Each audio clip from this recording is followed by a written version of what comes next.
I'm a small business owner here in New York State, and doing business in New York is brutal.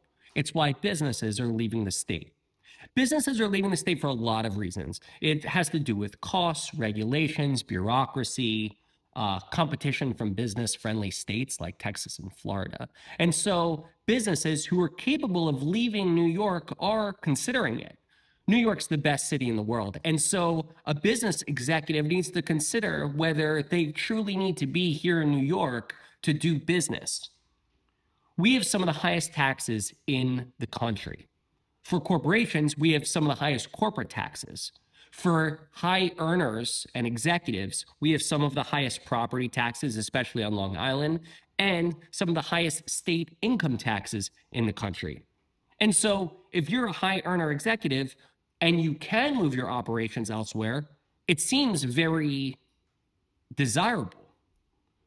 The cost of doing business in New York is also very high.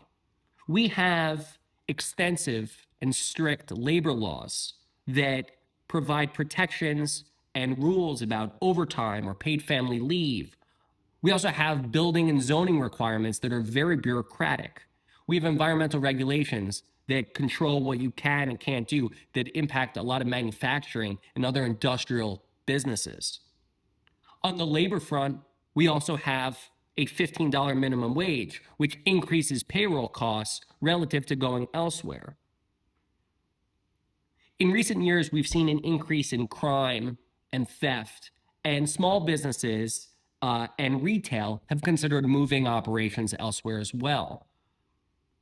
Urban centers like New York become more costly if they feel like theft is not being enforced, and theft and crime is not being enforced.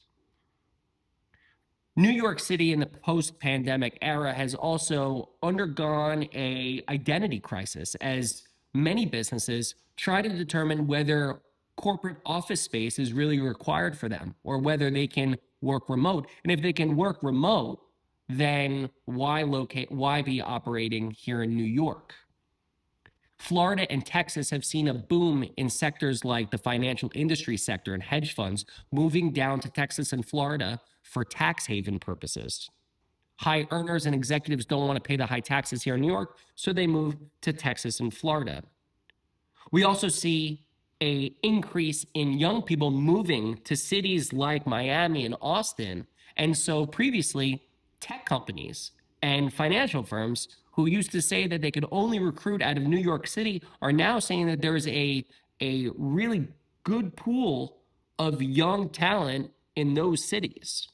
Ultimately, New York State needs to reshape itself as a business-friendly state. If you're running a business and it's a race to the bottom and you want to pay your people the lowest wages and cut all environmental regulations and you don't have real corporate responsibility, New York State might not be the state for you to operate in. But for the most of us, for most business owners, New York State needs to reform itself so that businesses can operate here in New York.